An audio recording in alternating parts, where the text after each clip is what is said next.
So, ito na nga, isa pa nating sasawsawan. Sobrang trending talaga to. Sobrang suki siya ng mga balita ngayon. Walang iba kundi si bagong-bago, Dominic Roque. Charot!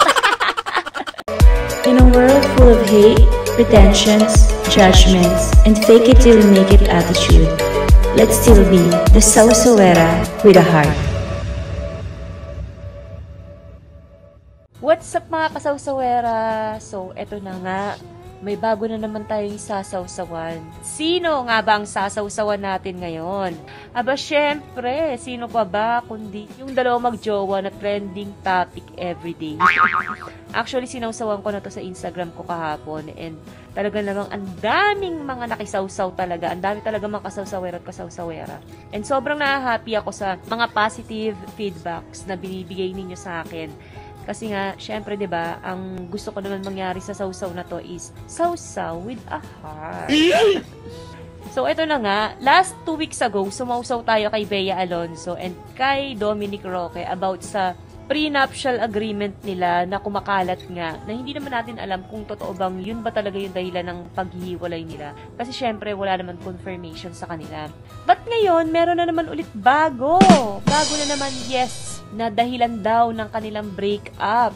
Isa daw sa naging dahilan naman is yung about the wedding. Kung ano yung gagawin nila. Kasi ang gusto daw yata ni Bea is grand wedding. Like, alam mo yun, maraming mga invited na mga kung sino-sino na hindi naman importante sa buhay nila. Kasi with Dominic, ang gusto niya yatang mangyari is intimate wedding. Na alam mo yon, kung sino lang yung malalapit na kaibigan nila tsaka malalapit sa puso nila and then of course family, yun lang yata yung gusto ni Dominic na i-invite ni Bea. But with Bea, hindi niya nga gusto kasi syempre 'di ba, naintindihan ko si Bea dahil isa siyang babae, alam mo yon, pangarap ng ibang or karamihan ng mga babae is yung number 1 syempre makasal sila, number 2 magkaanak, 'di ba? And syempre kapag ikakasal ka, pangarap mo talaga yung mala fairy tale na wedding, 'di ba? Huwag na nating i-deny 'yun para sa mga babae. And syempre, si Bea, hindi naman natin maikakaila, 'di ba, na she's Bea Alonzo. She's a superstar. So, siguro pride niya na rin yung kailangan, dahil isa ako sa mga sikat na artista, kailangan ang wedding ko bongga. Kailangan talagang pag-usapan. Kailangan marami ring invited. Which is, kung yun man yung ma-feel ni Bea, walang masama doon. Kasi syempre, yun nga, she's a superstar. Deserve mga fans niya, ang media, everyone na malaman at makita kung what kind of wedding ba yung gagawin niya. Syempre, di ba, alam mo na, ang mga tao naghihintay yan ng, bongga ba yung gagawin ni Bea Alonzo na wedding? Ay, hindi pala bongga. Ano ba yan? Chipanga. May mga ganun. Syempre, mga tao, kanya-kanya ng opinion yun eh. Yung iba talagang maghahanap ng butas para lang makapag-bash. Syempre, kung si Marian Rivera nga ang bongga ng wedding, bakit naman si Bea Alonzo? Hindi niya iisipin na magkaroon ng magandang wedding. Bea Alonzo siya. Yun lang, syempre 'di ba, kung hindi talaga pumayag si Dominic, kung yun totoo man ha, yung napapabalita, medyo nakakasad nga. Pero feeling ko, sobrang shallow na dahilan yung dahil lang sa wedding, hindi nila napagkasunduan, kaya sila nag-break. Feeling ko ano yan eh, mga unresolved issues na yan, na nagkapatong-patong, kaya nauwi na lang sa hiwalayan. Kasi parang, hello, ang babaw ha, hindi lang kayo nagkasundo sa wedding na gusto ninyo, maghihiwalay na kayo. Feeling ko pwede naman pag-usapan yan. Like, hello, 2024 na, 'di ba? Hindi na uso yung mga pakieme-kieme. For example, syempre si Bea, alam naman natin na gusto niya ng, for example, kung talagang gusto niya talaga ng grand wedding. I think Bea can provide. Siguro naman hindi siya yung tipo ng babae na asa lang sa jowa. Kasi alam naman natin na si Dominic is bata, younger sa kanya ng konti. And alam naman natin na siguro mas maraming ipon si Bea kaysa kay Dominic. So feeling ko, si Bea hindi naman magdadamot yan na sumagot sa wedding. Hindi siya mag-provide, hindi siya makihati. So sana kung for example, feeling ko baka misunderstanding lang din or miscommunication pala yung right word. Kasi baka mamaya hindi na-explain din kay Dominic na, or I don't think hindi na-explain na. Baka nga nasabi rin ni Bea yun eh. Kasi diba napakadali lang naman sabihin na, what is your budget for our wedding? Then for example, si Dominic sabi niya 3 million lang. Okay, kasi kung 3 million lang yan, actually alam mo, grabe ha, ang 3 million sa wedding, sobrang, hindi pa siya talaga sobrang grand. As in, nako, yung friend ko kakasal lang, ang laki ng ginastos, almost 4 million. Bongga naman, pero hindi pa yung OA na wedding ha. So, for example, kung halimbawa, sinabi ni Dominic, ito lang budget natin na 4 million or kaya 5 million. Okay. Pero kasi gusto ko talaga yung sobrang mala fairy tale na wedding. Gusto ko ganito yung mga invited. Gusto ko ganito yung team natin. Gusto ko ganyan-ganyan. Aabutin kasi ng mga 10 million or 15 million yung wedding natin. Okay lang ba na ako na lang gumastos dun sa remaining? For example, 5 million or 10 million para lang matupad yung wedding ko. Pwede naman sabihin ni Bea yun at pwede niya namang i-offer yun. And na kay Dominic na yun, kung papayag siya or hindi. Pero, napaka-killjoy mo naman, Dominic, kung halimbawang hindi ka pumayag, ha. Kunyari, nag-offer si Bea ng gano'n na gasusin. Which is, alam ko naman na, di ba, pride din naman talaga ng mga lalaki, ng ibang lalaki na ayaw nilang paggastusin yung babae kasi nga, syempre, nakasanayan na natin na normally, ang lalaki, sila talaga yung gumagas sa wedding.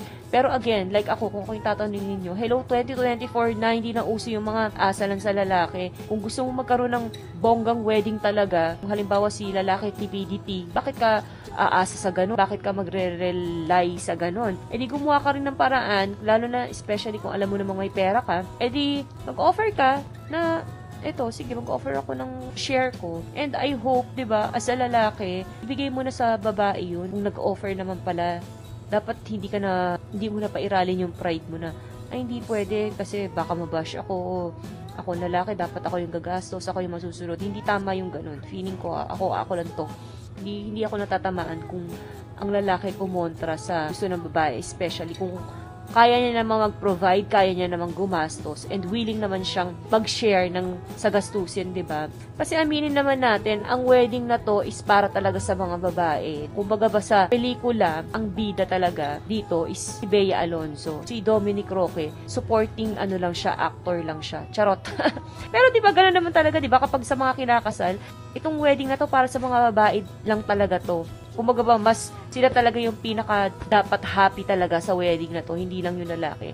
And kung ang lalaki nakikipagtalbugan sa babae at nakikipag-compete, ay naku, questionable na yan, charot. But again, I don't think si Dominic hindi siya papayag na alam mo yun. Kasi naman, di ba, Gen Z na rin yata to eh. Hindi naman na siya siguro mahihiya na pag-asusin si Bea. Lalo na kung in-offer naman ni Bea yun, di ba?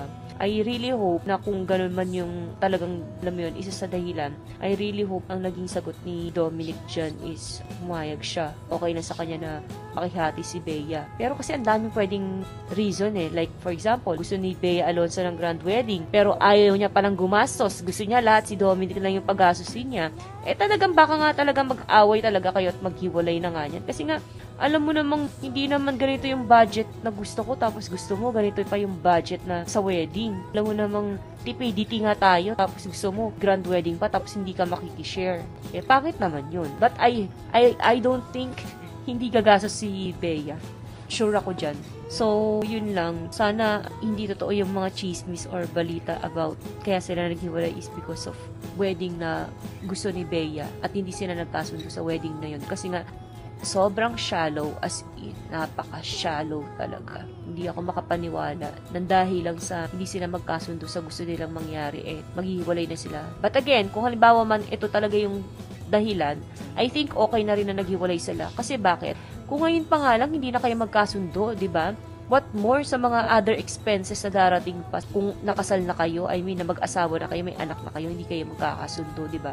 So ngayon pa lang, mabuti pa talaga maghiwalay na kayo. And ako, to be honest, alam nyo, I'm the type of person kasi na talaga na I don't mind if I love the person, if I have the money naman na paggastos. I don't mind sharing it with my partner. Kasi gano'n naman talaga, dapat naman talaga kayo magtulungan eh. Pero kung halimbawang hindi willing tumulong si girl, parang iba na talaga yun. Yun yung medyo nakakaloka dun. And isa pa, alam nyo, sa totoo lang, ang dami-dami mga tao talaga, mas focus sila sa pagkakaroon ng grand wedding para lang meron silang ma-display sa social media nila or ma-post. Kahit hindi artista, basta makapagpa-andar lang. Kasi nga, syempre, social media is very powerful nowadays, diba? Lahat tayo may kanya-kanyang paandar, lahat tayo may kanya-kanyang pabida talaga sa social media. But aside from that, yun nga, hindi ko naman ipagkakait or ipagkakaila na talagang ang babae talaga, dream talaga nila magkaroon ng magandang wedding talaga, ng bonggang wedding, ng malapit fairy tale na wedding. So, hindi natin ibabash si Bea Alonzo dyan. Kung yan man talaga yung gusto niya, kung totoo man na, yan talaga yung gusto niya. But sa akin lang, advice ko lang sa lahat, 'di ba? Parang feeling ko, mas okay talaga na mas mag-focus ka on how to build your relationship with your husband-to-be or with your partner. Mag-focus ka kung paano nyo mapapatagal yung marriage ninyo. Kasi ang wedding, it's just a one day, celebration lang Pero yung kayong dalawa as husband and wife, for life yan forever yan So sana dun kayo mag-focus, hindi dun sa gaano ka-grande yung wedding. Kasi ang dami-dami kinakasal na sobrang grande Pero anong nangyari? Diba? Naghiwalay din sila, nag-divorce agad. Wala pang 1 month, wala pang 1 year. Dami kong kilalang ganyan. Diyos ko. So, dapat tayo mas mag-focus tayo kung paano mag-work ang isang marriage. And, ayun nga, sabi nga nila kapag kinasal ka na, ang dami na talagang restriction. Like, pag-asal na kayo, yung mga desisyon ninyo sa buhay ninyo, hindi lang si babae yung magdi-decide Kayong dalawa, as one talaga kayo. Kailangan yung pag-usapan yan. And kailangan yung, kung yung isa hindi pumayag, syempre pag-usapan nyo bakit hindi ka pumayag, i-explain dapat. And then, pwede kayo mag-meet halfway. Marami namang nadadaan sa matinong pag-uusap. Kahit sabihin natin hindi agreeable, minsan nagiging doable na So, yun lang, nakakasad na wala na sila.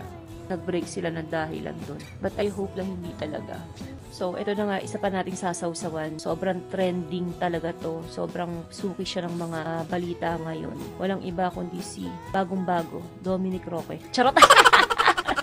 Si Dominic na laman. Oh my gosh, ano bang ginawa sa inyo ni Dominic? Bakit pinag-iinitan ng mga chismis ngayon? So, diba, si Dominic na issue rin na, may gay benefactor daw or meron daw siyang kung sino mang benefactor. Kasi, sinabi ni Nay Chrissy sa isang show, nag-rent siya sa isang mamahalin na place. Tapos, ang may-ari is isang politician daw. So, parang chinismis siya na pati yung politician na bakla, si Bong Suntay, tsaka si Bullet Halos-Hos.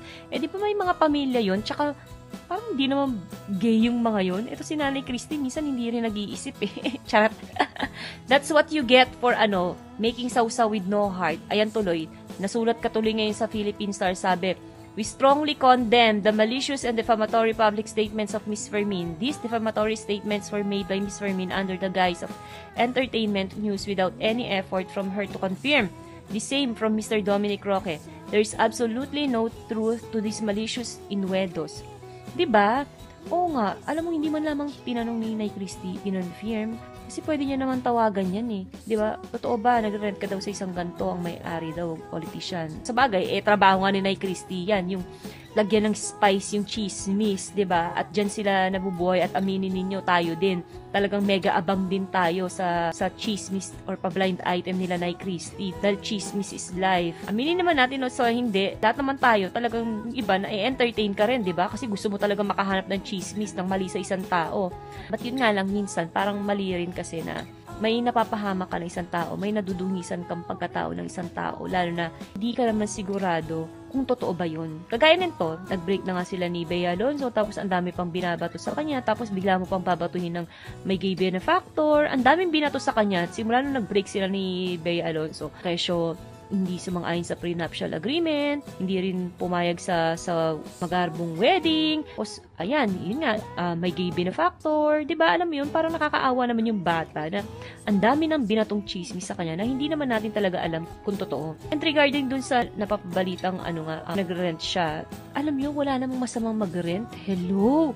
Lalo na kung pinaparent yung place. Lahat pwedeng magmay-ari nun. Politician, doktor, bakla, tomboy. And hindi porket hunk ka or sexy star ka or maganda ka, 'di ba? Sexy ka, na kapag nag-rent ka doon, pag-iisipan ka agad na, uy, binahay siya ni ganto, binahay siya ni ganyan. Hindi ba pwedeng naki-rent ka lang talaga, 'di ba? Alam mo 'yun? Tapos bigla ka nang i-issuehan ng ganun. 'Di ba parang nakakaburaot din naman yung ganun. Tapos ako nga, di ba, meron akong friend. Rent siya dun sa condominium ng best friend ng boyfriend niya. So may relasyon sila, di ba? Hindi naman ganun, di ba? Walang ganun. Siyempre, minsan yung pinaparent mo na place, maganda rin na kaibigan mo yung nag-rent kasi at least mas kilala mo, 'di ba? Alam mo yung ganun. So, ako I strongly believe na yes, kaibigan ni Dominic si Mr. Bullet Halos-Hos or si Mr. Bong Suntay, but that doesn't mean na gay benefactor niya na yung mga yun or benefactor niya na itong mga to. Kasi hindi pa pwedeng mga kaibigan niya lang talaga, 'di ba? Nakakaloka. Tapos alam niyo yun, parang ang hirap-hirap na tuloy mag-rent ngayon. Kasi may issue ka. Hindi mo alam kung saan ka nalulugar. Nag-rent ka lang, in-issue ka na. Nagbayad ka na nga eh. Tapos, ang linis-linis ng konsensya mo, nagbabayad ka, tapos bila ka mai-issue na ganyan. Ang masama pa niyan, nag-rent ka, kasi nga, wala ka talagang place na mapagre-rentan. Tapos biglang, ayan, may issue ka ng ganyan. Kaya alam nyo, kung ako sa inyo, bumili na lang kayo ng bahay. Bumili na lang kayo ng sarili ninyo para hindi na kayo mag-rent. At least iwas sa chismis, diba? Na kayo, so, binahay ka ni ganito, binahay ka ni ganyan. Kaya lang, may isa pa palang magiging chismis problema. Kasi kapag bumili ka naman, sasabihin naman, oy, may may bumili ng bahay sa kanya, may benefactor. Ganun pa rin, may benefactor pa rin.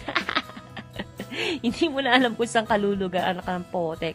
Anyway, ako ang payo ko na lang kay Dominic, hayaan mo na sila. Lahat ng tao, hindi mo talaga mapiplease. Lahat talaga yan, naghahanap at maghahanap ng ipipinta sa'yo, ng ibabato sa'yo, ng ipupukol sa'yo. Kasi nga, aminin natin, kahit paano, di ba? You have a name. So, hayaan mo na silang i-chismis ka, bahala kayo mag-isip. Kasi you know yourself better than anyone else. Basta ako, kumakain ako ng masarap, nakakatulog ako ng masarap. Ganun na lang, Dominic. Pero may isa pa tayong sasawsawan. Ito na nga. Si Mark Bautista, di ba napabalita nung pandemic or last year? During pandemic, umamin siya na bakla siya and then nagkaroon pa siya ng book, di ba? So, ngayon naman, bilang 40 years old na siya, parang after 2 years na, after niyang lumabas sa closet na isa nga siyang gay, ngayon naman, nababalita na napapaisip daw siya na gusto niya rin magkaroon ng girlfriend kasi gusto niya magkaroon ng pamilya, gusto niya magkaroon ng asawa, gusto niya ma-experience magkapamilya. Which is, alam mo, nakaka-proud kay Mark. Yun pa lang yung pag-amin niya na gay siya, di ba? Hindi lahat kayang aminin yun. Tapos ngayon, ayan, gusto niyang magkaroon ng asawa. Alam mo, why not? Pwede namang mangyari yan. Possible naman. Kasi ako dami ko nang kilala. Like yung teacher ko dati, tomboy siya. Tapos yun na pangasawa niya, bakla. O, di ba? Nagkatuluyan pa rin sila. Di ba meron nga sa mga palabas, alam ko na dati napanood ko yung sa maalaala mo kaya, meron din ganun eh. Nagkatuluyan sila yung isa bakla, yung isa tomboy, tapos may anak na sila. Di ba? Alam niyo yun? Possible talaga. Wala namang imposible kay God. Kung yun ang nasa puso ngayon ni Mark, nakakahanga ka and i-continue mo lang yan. We are hoping na makahanap ka ng babae na tatanggapin ka. I'm sure maraming tatanggap sa'yo. Hello, ang gwapo-gwapo mo, diba? Ano ba yan? Malayo pa ba tayo? Tingnan mo na lang si Mama Ogs. Nagkaroon siya ng asawa at ang dami niyang anak. Grabe ha, mahilig dito si Mama Ogs. Charot! Ang dami niyang anak. Yung isang niya pang anak, inaanak ko pero wala akong kwentang ninang kasi hindi ako nagbibigay ng aginaldo na. Simula nung nawala ako sa Wawawi, hoy, pero dati nasa Wawawi ako, malakas ako magbigay ng ayuda. Pero syempre, nung nawala na ako sa Wawawi, nawala na ako sa showbiz, syempre hindi na ako nagpapakita, diba? Hindi ko na rin sila nakikita. Paano ako magbibigay? Tsaka feeling ko dalaga na yun. Kasi 17 years old. Tama. I think, 17 or 18 years old na siguro yun. Yun lang yung sausaw ko. Sana may natutunan kayo. Basta Mark, when you're in doubt, just pray. O, diba? I'm sure ibibigay ni God sa'yo yan. Kapit ka lang, makakatagpo ka rin ng babaeng para sa'yo. Nabibigyan ka ng madaming anak. O, ha? At dahil dyan, tapos na ang ating pagsawsaw at malapit na rin matapos ang aking massage. So, sasabihin ko na yung aking tagline. In a world full of hate, pretensions, judgments, and fake it till you make it attitude, let's still be the Sausawera with a heart. O, diba? Memorize ko na.